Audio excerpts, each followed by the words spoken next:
Okay, let's jump in. You know that feeling, right? You look at two things, maybe kitchen gadgets, and they seem almost identical, Uh-huh. but you've got this nagging feeling they're actually for totally different Yeah, jobs. like is this fork for salad or dinner, that kind of confusion. Exactly. Well, today we're tackling a classic kitchen version of that. The blender versus the food processor.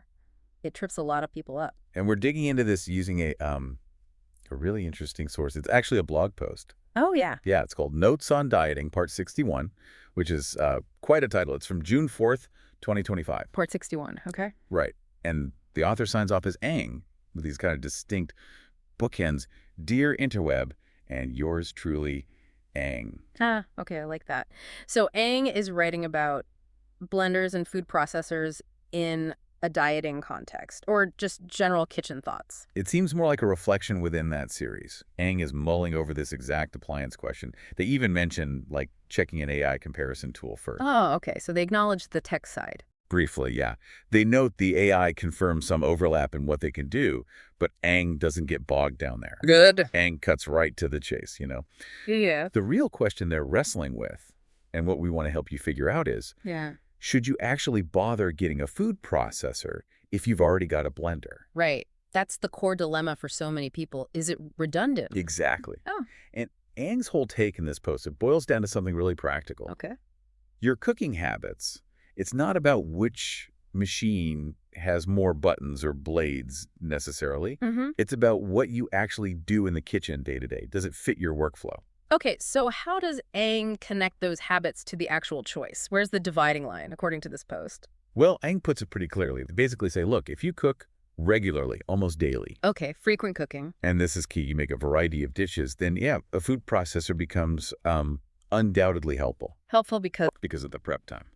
Aang's point seems to be, if you're constantly chopping onions, slicing carrots, dicing nuts, making different sauces, all that stuff for varied meals, it adds up. it really adds up.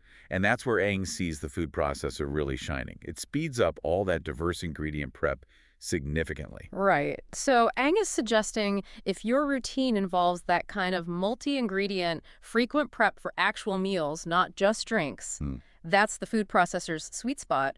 It earns its counter space then. Precisely. It's the sheer volume and, importantly, the variety of the solid stuff you need to process.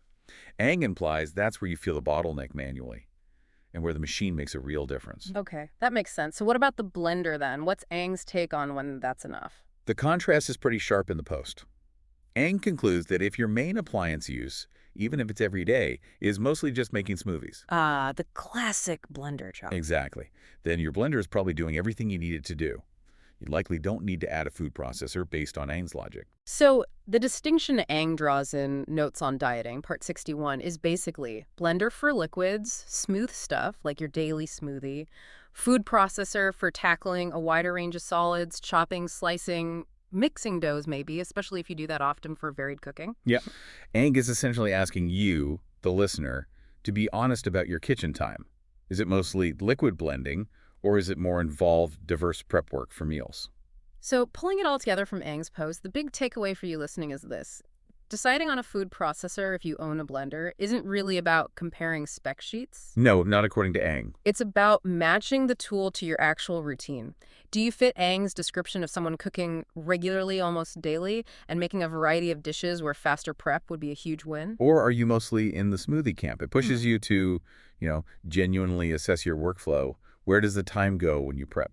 Yeah, it's a very practical filter. And thinking about that, here's something final to chew on from Aang's reflection. Go beyond just how often you cook. Think specifically about the types of prep work that slow you down the most. Is it chopping vegetables, making breadcrumbs, grinding nuts? Does Aang's idea about speed and variety for those tasks really hit home for you? Right. Does framing it this way, based on Aang's simple habit-based distinction, change how you view the blender you already have?